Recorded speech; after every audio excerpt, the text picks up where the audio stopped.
In your opinion, how are the Republican primaries going? And do you feel that the introduction of super PACs are beneficial, or do you think they harm the way primaries are conducted? You know what, let me say this. How the primaries are going is irrelevant. How I think you're the ones that are going to make the determinations on how they're going. These are always processes in which, you know, the last time you had a sitting president, but you had, you know, or we didn't even have a sitting president, did we? We had McCain in the primaries too, so you had primaries on both sides. You know, you had extended primaries on both sides. You know, the upside is, I think it really helps a lot of issues to get out that might not otherwise get out and people work on it.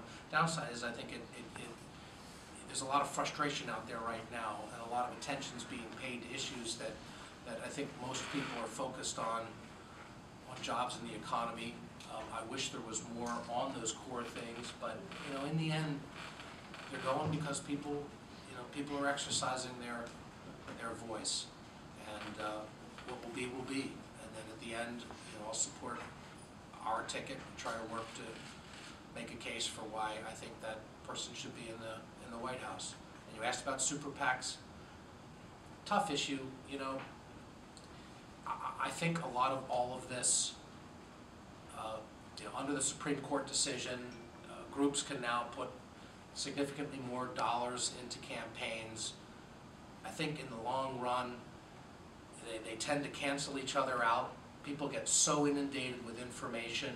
What I've found is you get in the heart of the campaign and people are just turn it all off, you know, and how do you break through in that kind of an environment? So for me, the biggest challenge is that there's so much clutter and noise out there created by the resources that come in on both sides. I mean, you know, and you've got no control over what's being said out there. You just sort of have to work your way through it. So if it's not that, it's going to be something else.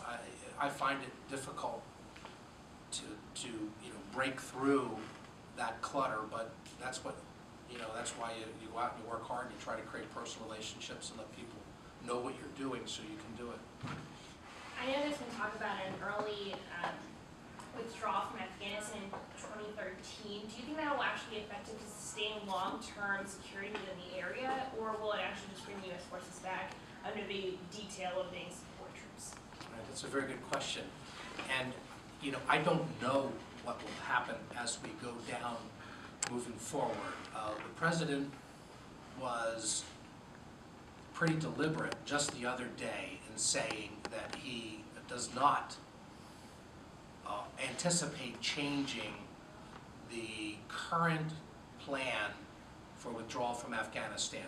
And where we are right now is we've got 90,000 troops in Afghanistan.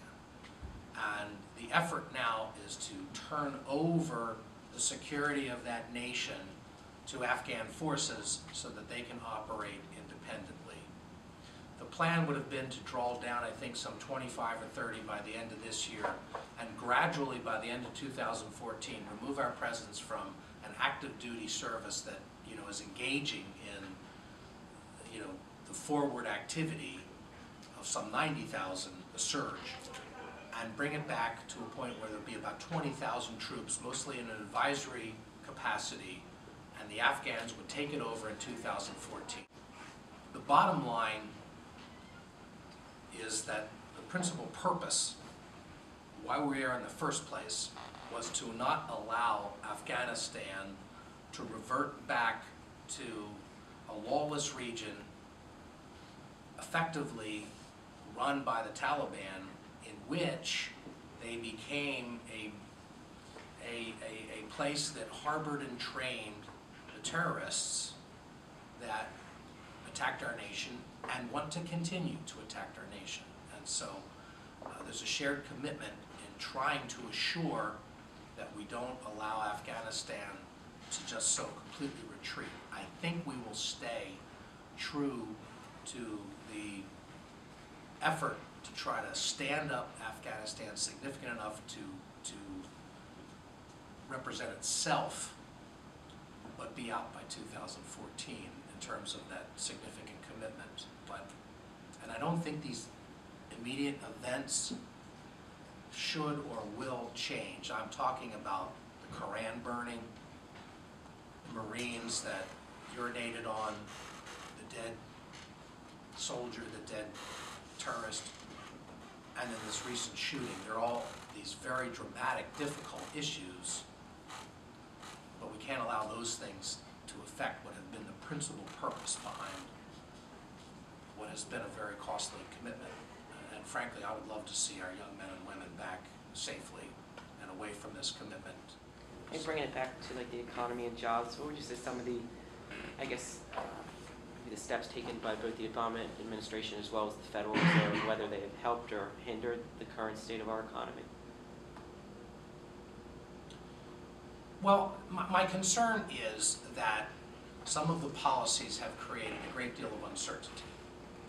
And because of the uncertainty, the overregulation that is taking place in many places, you have a hesitancy on the part of those with capital to invest and to create jobs.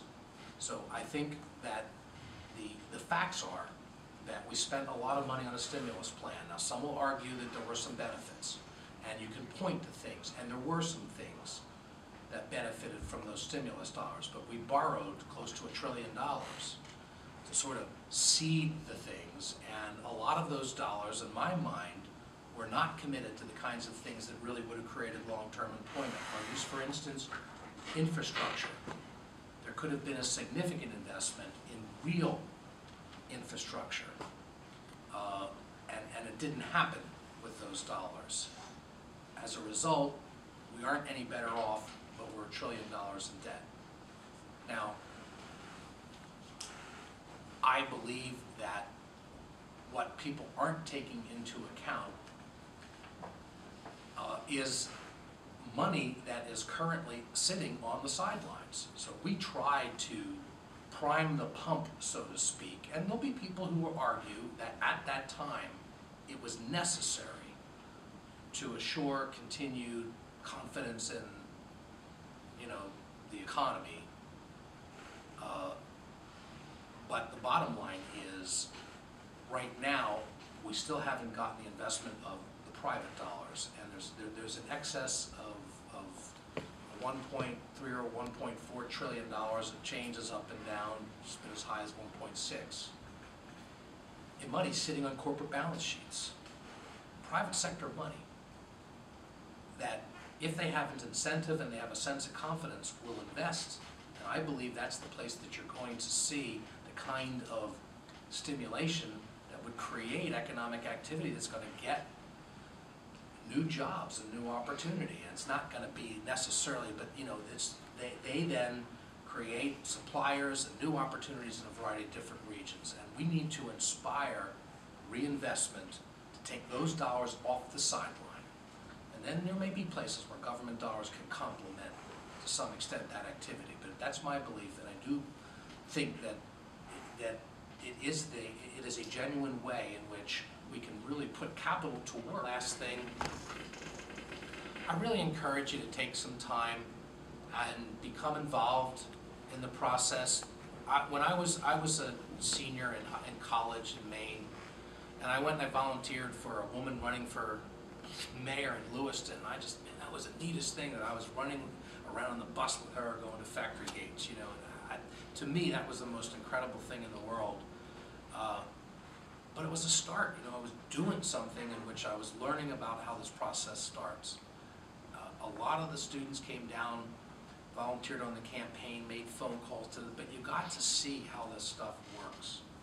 I'd love to recruit you, but it doesn't have to be for me. I'd love if it was, but I'd love to recruit you, but get involved in some capacity, especially with this upcoming presidential cycle.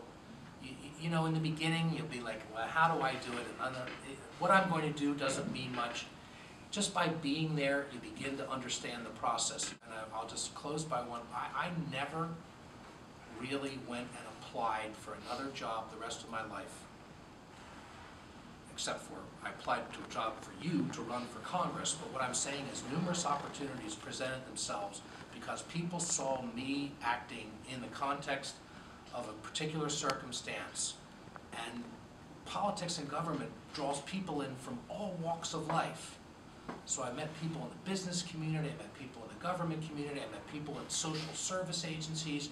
You created relationships in this broad network that you would never otherwise see, and you never know when somebody turns around, they watch you, and then some opportunity comes and they say, how about that person for the job?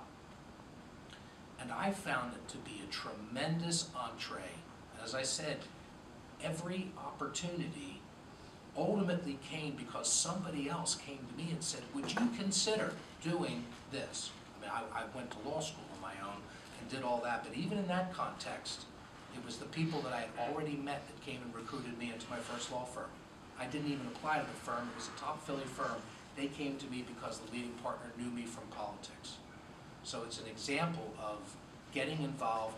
You have a time in your life where you can do this without, as many demands on you as you may have later on. And I think you'll also feel like you are making a difference, which I think we all want to do.